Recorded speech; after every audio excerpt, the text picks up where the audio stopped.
DRB news में आप सभी का स्वागत है। मैं हूं सैयद सलमान और आज हम बात करेंगे पूर्व विधायक विद्या चौहान जी से। विद्या जी, आपका बहुत बहुत स्वागत है। नमस्ते।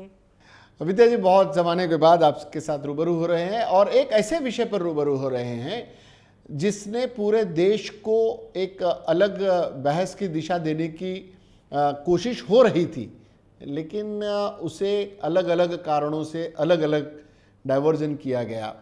वो विषय है सेंट्रल विस्टा का, जिसका एक तरह से आप सूत्रधार हैं। उसके विरोधी सेंट्रल विस्टा प्रोजेक्ट के विरोध में जो स्वर उठ रहे हैं, महाराष्ट्र से खासकर, उसमें आप बड़ा रोल अदा कर रही हैं और दिल्ली तक आपकी विरोध की धमक सुनाई पड़ी है। ये क्या है? पहले तो सेंट्रल विस्टा प्रोजेक्ट को आप बताएं। बहुत से लोगों को पता है, लेकिन आप बताएं कि वो है क्या और उसके विरोध का कारण क्या है।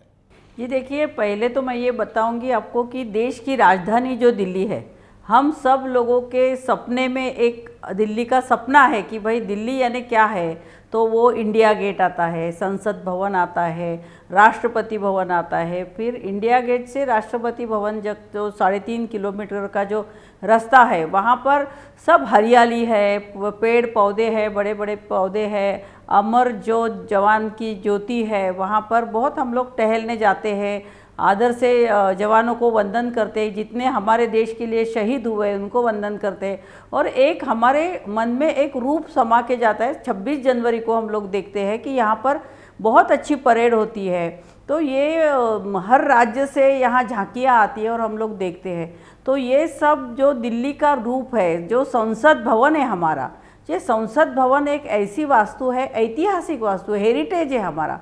तो अभी जो संसद भवन है वो नया आप बनाओगे और फिर बहुत सारी इमारतें वहाँ, ऑफिसेस यानी मंत्रालय जैसा दिल्ली का है, वो कहाँ बनाओगे, ये पहले सोचना चाहिए था, इसकी चर्चा होनी चाहिए थी। अभी जो सेंट्रल विस्टा का जो प्रोजेक्ट है वो इसी राजपथ पे बन रहा है, यानी गेट जो इंडिया गेट है उसके आगे जो राजपथ है, वहाँ दोनों तरफ 8-8 माले की बिल्डिंग्स यानी ऑफिसेस बनेगी। अभी ये ऑफिसेस अगर बनाते हैं तो ये रास्ता जो है वहाँ पर बनाना यानी इसका पूरा हेरिटेज नष्ट करना है। और बहुत सारे इमारतें हैं। देखिए, संसद भवन आज आपकी हिम्मत नहीं, इसलिए आप तोड़ना नहीं चाहते, लेकिन इसका महत्व ही आप ख़त्म करना चाहते हैं। सिर्फ सेंट्रल विस्टा बनाना ये इसके पीछे ये नहीं है। तो भारत देश के लिए स्वतंत्रता आंदोलन में 150 बरस तक लोगों ने स्ट्रगल किया है। तो इंडिपेंडेंस ऐसे एक रात में ही नहीं मिला। स्वतंत्रता आंदोलन के लिए बहुत सारे लोगों ने अपनी कुर्बानी दी है। भगत सिंह से लेके हम लोग बोलेंगे महात्मा गांधी जी जैसे बड़े नेता ने हमें राह दिखाई और हमें स्वतंत्रता देश को मिली, आज़ादी मिली।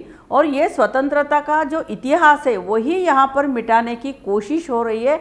ये सबसे बड़ी दुख की बात है। तो ये एक लगभग 23,000 करोड़ का बजट, इसके समय को लेकर भी आवाज़ उठ रही है कि ऐसे में जब पूरा देश महामारी से जूझ रहा है, क्या इस प्रोजेक्ट के लिए प्रावधान होंगे? मानते हैं।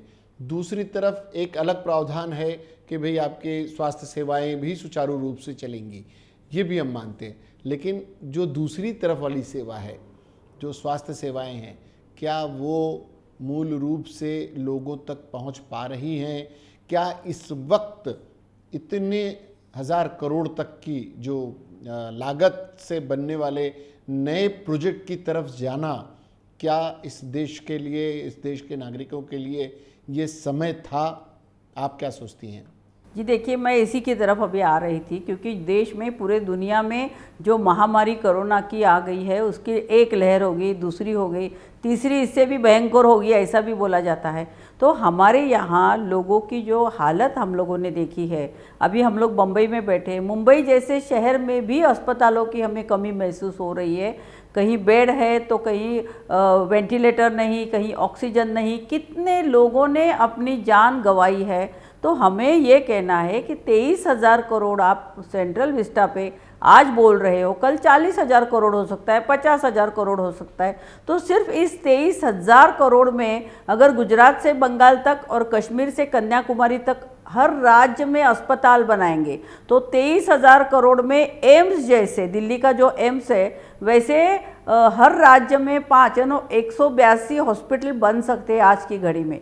तो हमें ये कहना है कि आज लोगों के लिए इलाज करना, अभी ये 23,000 करोड़ जो हम लोग लगा रहे हैं तो ये किसका पैसा है? ये आम आदमी का है, जो जीएसटी के रूप में एक साबुन भी खरीदता है तो उसके ऊपर जो जीएसटी जमा करता है वो भारत सरकार के तिजोरी में जमा होता है। तो इतना बड़ा पैसा आप खर्चा कर रहे हो। आज ऐसा तो नहीं ना कि भाई सांसदों को बहस करने के लिए संसद भवन नहीं है, या मंत्रियों को बैठने के लिए उनका नहीं है, या पंतप्रधान देश के जो है उनके लिए आवास नहीं है। अभी मुझे आप बताइए 15 एकड़ में ये 13,500 करोड़ का बंगला प्राइम मिनिस्टर के लिए बनाने की क्या ज़रूरत है?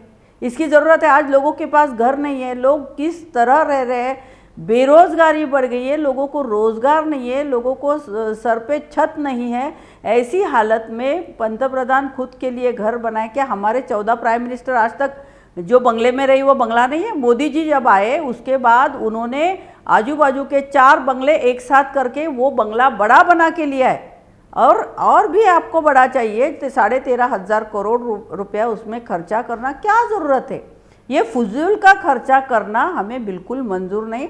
हमारा ये कहना है कि अगर अब कोई ऑफिसेस आपको बांधना है तो आप बना सकते हो, लेकिन जो पुराने, अभी देखिए यहाँ आपको मैं बताना चाहती हूँ कि कितनी यहाँ की धरोहर आप नष्ट कर रहे हो। ये रेल भवन जा रहा है, कृषि भवन जा रहा है, फिर निर्माण भवन जा रहा है। हमारा म्यूज़ियम, जो देश की म्यूज़ियम में 5,000 साल पुराना हमारा इतिहास है, मोहनजोदड़ो से लेके यहाँ पर सब ताम्रपट है, शिलालेख है, कितने कितने, और कुछ वस्तुएं इतनी इम्पॉर्टेंट है कि उसको हिलाया तो भी वो ख़राब हो सकती है। तो ऐसी म्यूज़ियम की चीज़ें जिनको हिलाने की भी किसी को परमिशन नहीं है, तो वो पूरा म्यूज़ियम आपने रख दिया और कहा कि हम लोग बहुत बड़ी अच्छी बिल्डिंग बनाएंगे। अच्छा, अभी उनका तर्क अगर ये हुआ कि भाई हम तो इसको और भी बेहतर जगह पर रखने वाले हैं, इस तर्क पे कितना दम है? ये देखिए, ये तर्क बहुत अच्छा है, मैं कहती हूँ, लेकिन पुरानी जो बिल्डिंगें हैं वो तोड़ना, जो हेरिटेज वास्तु है, आज अब मुंबई में ज़रूरत है क्या? पहले ना ताई, ये एक सवाल तो उठता है कि आज जैसे आप मुंबई शहर की कई स्लम्स हैं, पुरानी बिल्डिंगें हैं, रीडेवलपमेंट में जाती हैं, एक उसका तय हो जाता है पैमाना, वो अपने पुनरुद्धार के लिए तरसती हैं कि कोई आए, सरकारी तंत्र आए और हमें सुधारे, लेकिन वहाँ के लिए पूरी जिद के साथ इस काम को किया जा रहा है। और उस पेंडेमिक के दौर में तब लोगों के सवाल तो उठ रहे हैं, लेकिन जवाब देने से कतराती क्यों है सरकार? सरकार कतराती है, यानी सरकार जो कर रही है वो हम लोगों को पता चल गया है। हम लोग ये लोगों को बताना चाहते हैं कि पूरा हेरिटेज डिस्ट्रॉय करना, या फिर इंडिपेंडेंस जो हुआ, स्वतंत्रता का आंदोलन हुआ, उसकी हिस्ट्री मिटा देना। आगे तो आरएसएस के और बीजेपी के लोग ये भी कह रहे हैं कि नया संसद भवन, नया संविधान, यानी कहीं ना कहीं संविधान भी इनको ये करके मनुस्मृति लाना है, ऐसा इनका मकसद है और वो पूरा कर रहे हैं। क्योंकि आज संसद भवन जो हमारा है, देश के बड़े बड़े हर एक राज्य से आए हुए बड़े नेताओं के पदस्पर्श से पावन हुई ये वास्तु है। डॉक्टर बाबा साहेब अम्बेडकर ने इसी संविधान भवन में संविधान दिया था। देश के जो माननीय नेतागण हैं सब संसद में ही अपनी बहस करते थे। हमारे लिए जो हम लोग सांसद चुन के देते हैं वहीं पे वो भाषण करते हैं, संबोधन करते हैं, चर्चा करते हैं, कायदे कानून बनते हैं। इतना पवित्र ये मंदिर है। और हमारा संसद भवन आप सब लोगों ने देखा होगा, कहीं भी उसकी कंडीशन बहुत अच्छी है और 200 साल उसको कुछ नहीं होने वाला है। फिर आप बोलते हैं कि सांसदों की संख्या बढ़ेगी। भाई उसको आप जैसे मंत्रालय में हमने और एक बिल्डिंग उसको ज्वाइन करके एक्सटेंशन बनाया, वैसे आप बना सकते हो। यही संसद भवन को एक्सटेंशन देके आप दूसरा संसद भवन खड़ा कर सकते हो, लेकिन वो आप नहीं कर रहे। आपका मकसद ये है, ये लोग का मकसद ये है कि ये इंडियन हिस्ट्री का, इंडिपेंडेंस का, क्योंकि जब भी अंग्रेज थे उनके साथ आरएसएस के लोग हाथ मिलाए हुए थे, और आज जो सत्ता में बैठे हैं वही लोग हैं, और वो चाहते हैं कि इंडियन इंडिपेंडेंस का जो हिस्ट्री है, जो हेरिटेज है, वो मिटाना, ये संसद भवन जिसका नाम ही ख़त्म करना है, स्वतंत्रता आंदोलन को ख़त्म करना है, और ये संविधान भी नष्ट करना चाहते हैं। और इसीलिए सिर्फ मोदी और कोई नहीं, इनका ही नाम होना चाहिए। भले लोग भूखे मरे, भले लोगों का इलाज न हो, भले लोगों की बेरोजगारी हो, भले औरतों के बारे में तो कुछ सोचते ही नहीं है। यानी हमारा दुख ये है कि अगर देश के हर एक युवा को नौकरी मिलती है, हर एक घर में, अभी महंगाई कितनी हो गई है, पेट्रोल डीजल के दाम दिन ब दिन बढ़ते हैं, क्योंकि ये इसी से पैसा लोगों से निकालने का और सरकारी तिजोरी का ऐसा गैर इस्तेमाल करने का ये काम है इनका। तो हमारा कहना है कि पहले बेरोजगारी ये करनी चाहिए, महंगाई कम होनी चाहिए, लोगों का रहन सहन, आज गरीब लोगों का, आज स्लम्स में आप जाओ इतनी हालत ख़राब है, लोगों को कैसा घर परिवार चलाएंगे इसकी फिक्र पड़ी है। और प्राइम मिनिस्टर जी अपने लिए बड़ा राजमहल बना रहे हैं। सेंट्रल विस्टा की साजिश क्या है ये लोगों को पता करने के लिए हम लोग इस मुहिम को चला रहे हैं कि भाई ये सेंट्रल विस्टा नहीं है, भारत का इतिहास ख़त्म करना है, नया संविधान इनको हमारा बदलना है। तो ये सब षड्यंत्र है, इसको एक्सपोज करना चाहते। इस पे आपको कैसा रिस्पांस मिल रहा है अन्य दलों का? बहुत अच्छा रिस्पांस मिल रहा है, और लोग ये चाहते हैं, हमारे को जो लोग आ रहे हैं हमारे साथ, जिनके घर में कोरोना से डेथ हुई है, जिनके घर में या अपने पास पड़ोसी लोगों को अस्पताल नहीं मिला, जिनको ट्रीटमेंट नहीं मिली, कई डॉक्टर्स भी कोरोना से उन्होंने अपनी जान गंवाई। तो लोगों का कहना है कि हॉस्पिटल्स बनने चाहिए, हॉस्पिटल्स पहले बनाओ। तो सेंट्रल विस्टा का 23,000 करोड़ आप जो खर्चा फजूल का कर रहे हैं वो तुरंत बंद करो और अस्पताल बनाओ, और हेरिटेज जो है वो बिल्डिंग्स हम तोड़ने नहीं देंगे, ये तोड़ना गलत है। ये काम हम लोग कर रहे हैं और लोगों से बहुत अच्छा रिस्पॉन्स मिल रहा है। आम जनों में, राजनीतिक दलों में इसमें कितना सामंजस्य बिठा पाई हैं आप? अभी हमारे महाराष्ट्र से जितना भाजपा को छोड़ के सभी पॉलिटिकल पार्टी एक साथ हो गए, कांग्रेस, राष्ट्रवादी कांग्रेस, शिवसेना, समाजवादी पार्टी, शेकाप है, शेतकरी कामगार पक्ष है, जितने भी है, सीपीएम, सीपीआई, सब लोग हमारे साथ हैं। और उनका कहना यही है कि ये कोरोना की हालत में इतना बड़ा खर्चा सरकार ने करना नहीं चाहिए, और हमारी जो राजधानी दिल्ली है इस तरह उसका चेहरा बदलने का काम, या उसका, और ये क्या कहते हैं कि हम लोग बहुत अच्छा कुछ बना रहे हैं जी, कुछ बना रहे हैं, तो क्या मिटा रहे हो इसकी भी जानकारी दीजिए लोगों। अच्छा, मिटाने पर आप ये अगर शायद इस प्रोजेक्ट को आसपास कहीं और हटाकर आसपास की ज़मीनों पर बसाया जाता तो शायद इतना विरोध नहीं होता, लेकिन चूंकि इन चीज़ों को मिटाया जाना है तो विद्याताई के ज़ुबान में कहा जाए कि इतिहास मिटाया जा रहा है। ये एक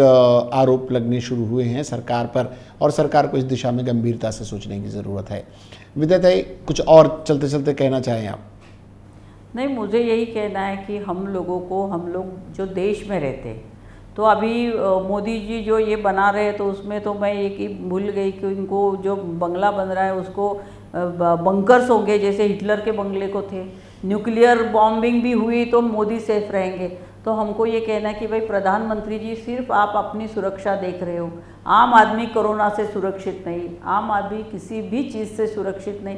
तो पहली आपका फ़र्ज़ है कि लोगों को पहला सुरक्षित करो, तो वो होता नहीं, इसलिए दुख की बात है। और किसान जो 7-8 महीने से वहाँ पर बैठा है, किसान भी नहीं, और हमारे देश को किसी ने बेचा नहीं था। यहाँ पर रेलवे से लेके, LIC से लेके, बैंकों से लेके सब बेचने का जो काम हो रहा है वो गलत हो रहा है, और लोगों को ये बिल्कुल अच्छा नहीं लगता है। तो हमें ये लगता है कि लोगों ने अभी आके, तो हम लोग क्या कर सकते हैं, हम लोग कोर्ट में नहीं जा सकते, कोर्ट में जाना यानी बड़े वकील लेना, उनकी फ़ीस देना, हमारे पास पैसे नहीं। हम लोकशाही मार्ग से आंदोलन कर सकते हैं, हम लोग रास्ते पे उतर के कर सकते हैं, लेकिन कोरोना में वो भी पाबंदी है कि आप अनेक लोग नहीं मिल सकते। तो हम लोगों के पास सोशल मीडिया माध्यम है, मीडिया के माध्यम, आपके जैसे चैनल जो है जो सच्चाई लोगों को दिखाना चाहते हैं, तो उनका तो मैं शुक्रिया अदा करती हूँ। और ये भी करती हूँ कि हम सब लोगों का ये फ़र्ज़ है कि लोगों के लिए, अगर लोगों की ज़िंदगी में सुधार लाना चाहते हो तो पहले ये धर्म पे जो आप लोग बहस करते हो जी, ये बिल्कुल गलत है। हम लोग सब भारतवासी हैं और हम सब एक साथ रहेंगे और मिलके हम लोगों को देश को बनाना है, उसको मिटाना नहीं है, बिगाड़ना नहीं है। यही संदेश मैं देना चाहती हूँ। ये थी विद्या चौहान जी, पूर्व विधायक, एनसीपी की बड़ी नेता, जिनका ये मानना है कि सेंट्रल विस्टा के माध्यम से इस भारत देश के इतिहास के साथ खिलवाड़ हो रहा है और वो चाहती हैं कि कम से कम इस दौर में तो अस्पतालों के निर्माण की ज़रूरत है, किसानों पर ध्यान देने की ज़रूरत है, बेरोज़गारी पर ध्यान देने की ज़रूरत है, न कि 23,000 करोड़ रुपए खर्च कर एक नई भूमिका तैयार करने की। आप आई, आपने इस चर्चा में हिस्सा लिया, आपका बहुत बहुत धन्यवाद विद्या चौहान। बहुत बहुत शुक्रिया जी। फिलहाल के लिए इतना ही। विद्याताई से जुड़ा हुआ कोई सवाल हो या फिर सेंट्रल विस्टा से कोई जुड़ा सवाल आप जानना चाहते हो विद्या चौहान जी से, तो आप ज़रूर हमें इस हमारे चैनल के माध्यम से उनसे रख सकते हैं। इसके लिए आप हमारे चैनल को लाइक करें, सब्सक्राइब करें और अपने कमेंट बॉक्स में जाकर हमें इसके बारे में सूचना दें। फिलहाल के लिए इतना ही। इसके बाद भी खबरों का सिलसिला जारी रहेगा। मुझे और DRV न्यूज़ की पूरी टीम को विद्या चौहान जी के साथ दीजिए इजाज़त। देखते रहें DRV न्यूज़। जय हिंद।